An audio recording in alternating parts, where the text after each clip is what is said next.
What happens when one of Hollywood's most beloved icons sits down for what should have been a routine interview, only to find himself blindsided by the most hostile ambush of his career? You're about to witness the jaw-dropping moment that had audiences stunned and studio executives scrambling. A simple promotional appearance exploded into a televised showdown that no one, not even Johnny Depp, saw coming. Before we dive into this extraordinary clash, hit that subscribe button and drop your take in the comments below. What do you think really happened behind the scenes? Now, let's set the stage. It started like any other morning at The View's Manhattan studio.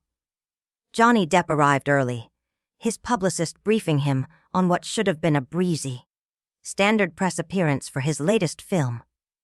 Dressed in his signature accessories, rings glinting under the lights, Depp gave his familiar smile and settled into the guest chair like he'd done 100 times before. Coming back from commercial, Whoopi Goldberg welcomed him with warmth. "We're back with Johnny Depp," she smiled. "Thanks for having me," Johnny replied, his raspy voice effortlessly charming. "Always a pleasure." The opening was smooth. Sarah Haynes asked about his latest role, and Depp, ever the captivating storyteller, lit up. He spoke animatedly about character research, psychology, and the emotional toll of playing someone misunderstood by society. "Sometimes the character stays with you longer than you'd like," he admitted with a soft laugh. "But I've learned how to build boundaries, to remember who I am outside the work." The other hosts nodded, engaged and respectful. All except one. Joy Behar leaned back in her seat, arms folded, her expression cold and calculating. While the others leaned in with curiosity, Joy was waiting to strike. And then she did. Speaking of boundaries, she cut in, her voice suddenly sharp. "Let's talk about the ones you've crossed." The studio froze. "Because let's be honest, Johnny, the past few years haven't exactly been your finest. Would you say your fans deserve an explanation for all the chaos you've dragged them through?" Shock rippled through the panel. The atmosphere flipped in an instant.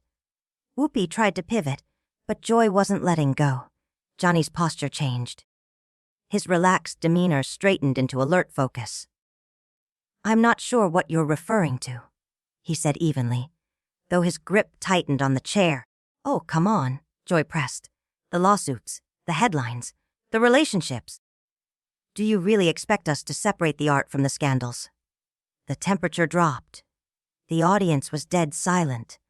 Even the camera crew stopped moving. "I think," Johnny replied slowly, each word deliberate, "that my personal life and professional work are two separate things. I'm here to discuss the film. That's what I'm proud of." But Joy didn't back down. "And that's the problem," she snapped. "You think you can just show up and sell us a movie like none of that matters. But the truth is, your personal drama overshadows everything else. How are we supposed to take your work seriously when you're constantly in the news for all the wrong reasons?" Depp's composure wavered for a split second. But then, with a quiet intensity, he looked her in the eye. "People are curious about celebrity lives. I get that. But I've always believed the work should speak for itself." And just like that, the damage was done. The segment would go viral. The moment would be dissected, debated. Some would call Joy brave. Others would call it a takedown gone too far. But one thing was certain. What happened that day was no longer just an interview. It was a reckoning. Behar let out a sharp laugh, cold, humorless. "Come on, Johnny, let's not pretend. Your work has suffered because of your choices. You've let down directors, co-stars, fans." She leaned forward, her tone now fully cutting. "When was the last time you gave a performance that wasn't completely eclipsed by whatever chaos you were dragging behind you?" The studio fell into a tense, suffocating silence. Even the soft murmurs from the audience dried up. You could hear the lights buzzing overhead. Johnny's jaw clenched. For the first time that morning, the cracks in his legendary composure began to show. "I think," he said slowly, voice low and steely, You're crossing a line, Joy. Am I? She shot back, eyes gleaming. Or am I just saying what everyone else is too polite to say out loud? She wasn't done. You've made millions off this carefully curated image. Mysterious, brooding, untouchable. But what happens when the image shatters, Johnny? What happens when people see what's really there?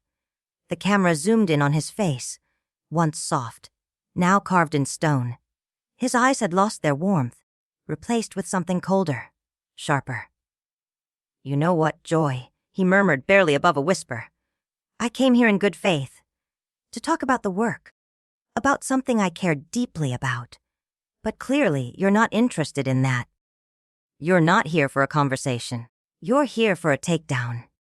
I'm here for the truth, she snapped. And the truth is you've become a liability, a walking controversy. How many people have to get hurt before you take some responsibility? It hit like a slap. The air in the studio shifted. Everyone felt it. A line had been crossed. Johnny sat back slightly, eyes locked on Behar. His disappointment was visible, but underneath it, something darker stirred.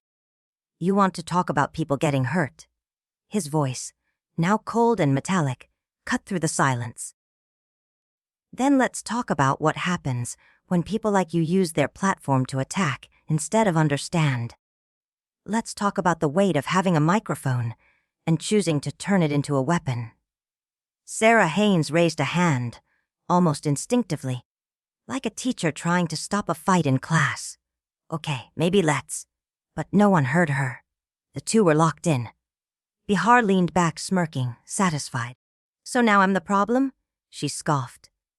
That's Rick, coming from a man who's played the victim while leaving a trail of destruction everywhere he goes. Hoopy finally stepped in, trying to cool the temperature. All right. Everybody just take a breath, she urged, her voice calm but firm. This is getting heated. But Johnny wasn't done. He turned fully toward Behar now. The version of Depp the world knew, the eccentric, playful star, was gone. Sitting in his place was a man cornered, exhausted, and ready to fight back. You know what's interesting about people like you, Joy? He said quietly, but with a gravity that made everyone in the studio lean in. You sit behind a desk, toss stones at people you've never met, make judgments about lives you know nothing about, and call it journalism. I call it accountability, she retorted, voice rising. Something no one around you has had the guts to give you. The studio audience was now completely still. Not a cough, not a shuffle, just silence. Even the camera operators seemed frozen, unsure whether to cut away or keep rolling as history unfolded. Johnny let out a bitter laugh. Let me tell you something about accountability, he said. It's not about ambushing someone on live television for a ratings spike. It's about owning your mistakes, learning from them, and trying to do better. He paused, looked her dead in the eye. It's not about tearing someone apart in front of millions, just because it makes for good TV. Sarah Haynes tried again, nervously. Maybe we could shift gears. Talk about the film a little. But Joy wasn't finished. If anything, she seemed energized, like a shark that had tasted blood. You think this is entertainment? She snapped. Johnny, your life has been a spectacle. You made it that way. You dragged your personal disasters into courtrooms, tabloids, podcasts, and now you're surprised people are talking about it. Johnny's voice trembled, not with fear, but fury held in check. There's a difference between talking about something and weaponizing it, he replied, between asking questions and trying to humiliate someone for sport. Sport, she scoffed. This isn't sport. This is the truth. And someone has to say it, because clearly no one in your inner circle will. You're surrounded by enablers. Before he could respond, Sunny Hostin finally broke her silence. I think what Joy's trying to say, she said carefully, is that fame comes with responsibility, and it was too late. The battle had already begun, and neither side was backing down.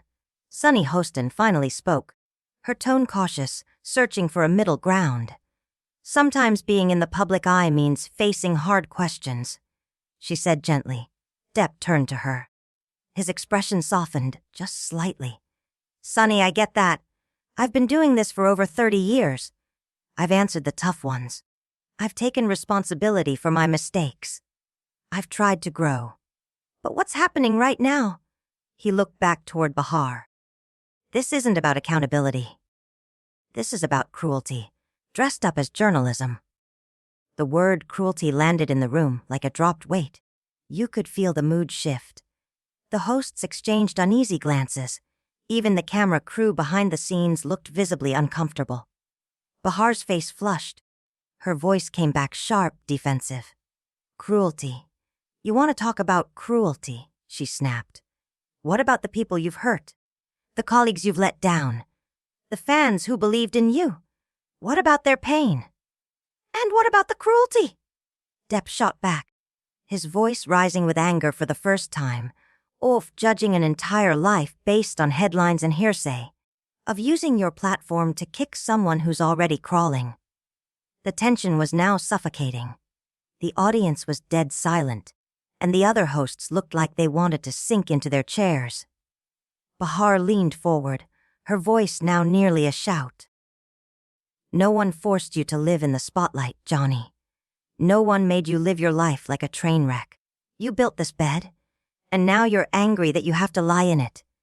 Depp's reply was quiet. Devastatingly so. You're right, he said. No one forced me to do anything, including sitting here, letting someone tear me down for their own satisfaction. He shifted in his chair, and the energy in the room changed instantly. For the first time, everyone sensed what was coming. Whoopi leaned forward urgent. Johnny, don't do anything drastic, she said quickly. Let's move on. We can talk about the film. We can keep this professional. But Johnny wasn't looking at her. His focus was still locked on Behar. You know what the real tragedy is, Joy? He asked, voice low and resonant.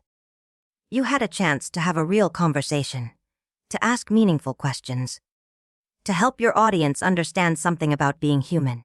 But instead, you chose a hit job. You chose to feel superior. Behar leaned forward, bristling.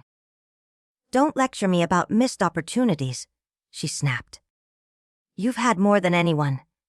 You've thrown away your talent, ruined your name, and hurt the people closest to you. And you've wasted yours on cheap shots and gotcha moments, Depp answered, his voice now like steel. At least my failures happened while trying to create, while trying to build something. Yours happened while trying to tear other people down. There was a flicker behind Behar's eyes, something between realization and regret. Her expression shifted, the smirk gone. For the first time, she looked unsure. I'm not trying to tear you down, she said, her voice smaller than before. I'm trying to get you to be honest. Depp nodded slightly. There was now sadness in his voice. You want honesty. Fine, I've made mistakes. I've let people down. I've battled things I'm not proud of. And I've paid a price for all of it. But I've also spent decades trying to bring joy into the world through my work. I've supported causes I believe in. I've tried to matter.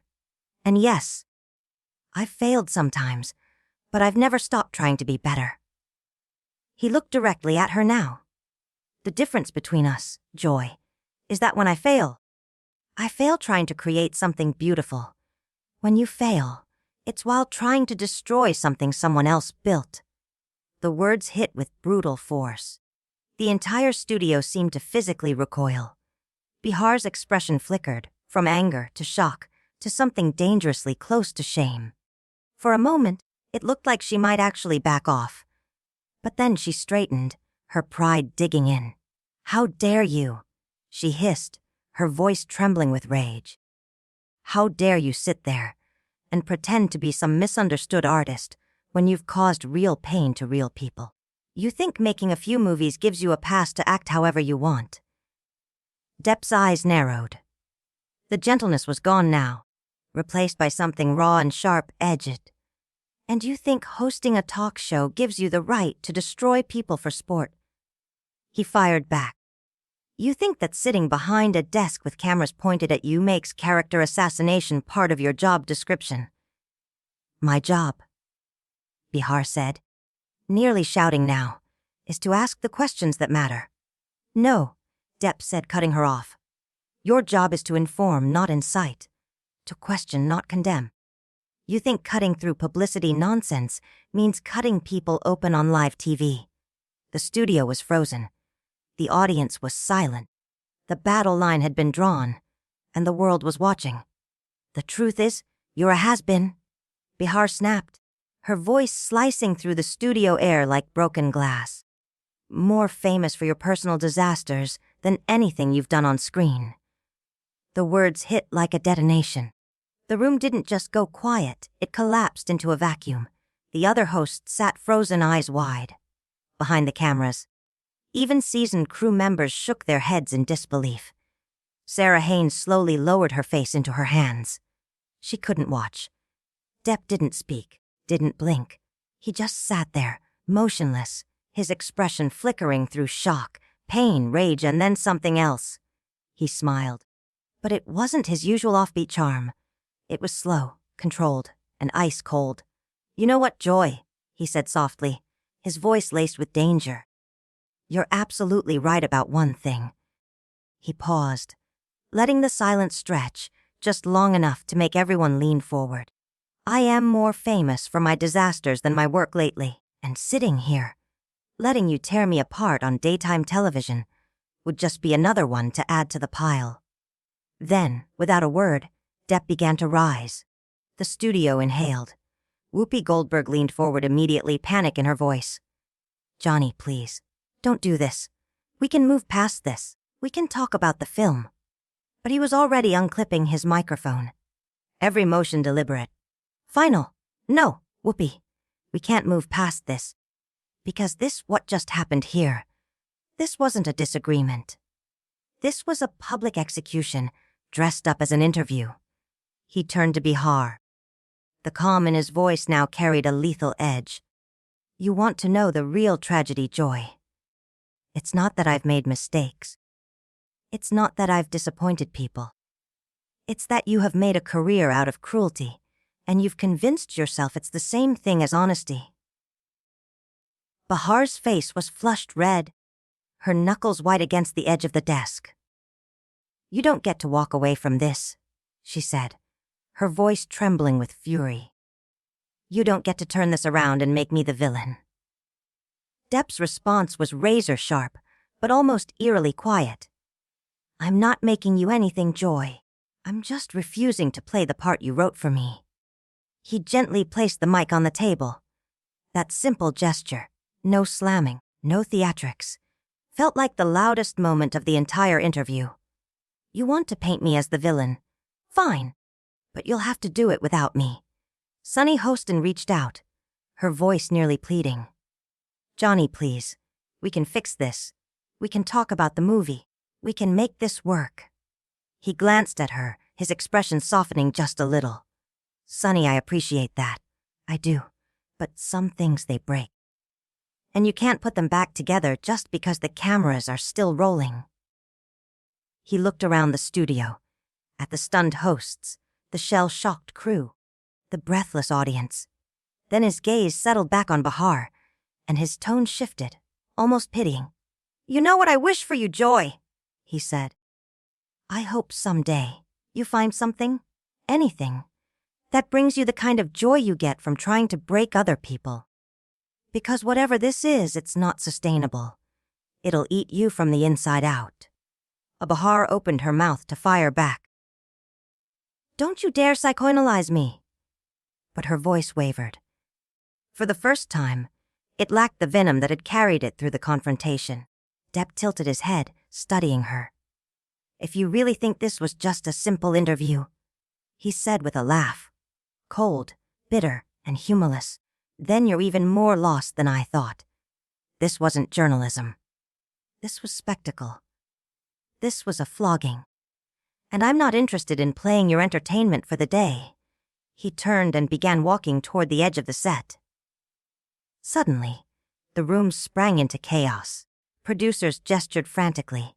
Stagehands whispered into headsets. Hosts tried to salvage the moment. "Johnny, wait," Whoopi called, rising from her chair. "Let's talk off camera.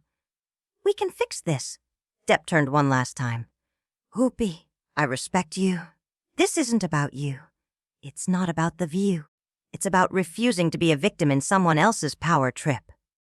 Then, to Behar, "I came here to talk about art, about storytelling, about the things I care about. Instead, I got a masterclass in how to weaponize a platform. I hope your viewers got what they came for, because I certainly didn't." And with that, Johnny Depp walked off the set. Behind him, a stunned silence swallowed the studio. Behar remained frozen in her chair, gripping the desk like it was the only thing keeping her from collapsing. The cameras kept rolling, capturing every second of the stunned aftermath. Whoopi stared blankly ahead, clearly trying to figure out how to bring the show back from the edge. Sarah Haynes hadn't moved. Her face was still in her hands. Sunny Hostin sat in quiet disbelief, and Joy Behar, she stared at the empty chair across from her. Her expression was unreadable, part rage, part shock, and maybe, just maybe, regret. Finally, Whoopi spoke. "We're gonna take a break." She tried to hold the moment together with professionalism, but the damage had been done. As the cameras faded to black, the studio exploded behind the scenes, producers barking orders, assistants scrambling, the other hosts debating what had just happened. But through it all, Joy Behar stayed silent, still staring at that empty chair, and realizing, too late, that some victories come at too high a price. What started as a routine promo had become a moment that would be replayed, analyzed, and remembered for years. A reminder that behind every headline is a human being, and even the calmest man in the room has a breaking point.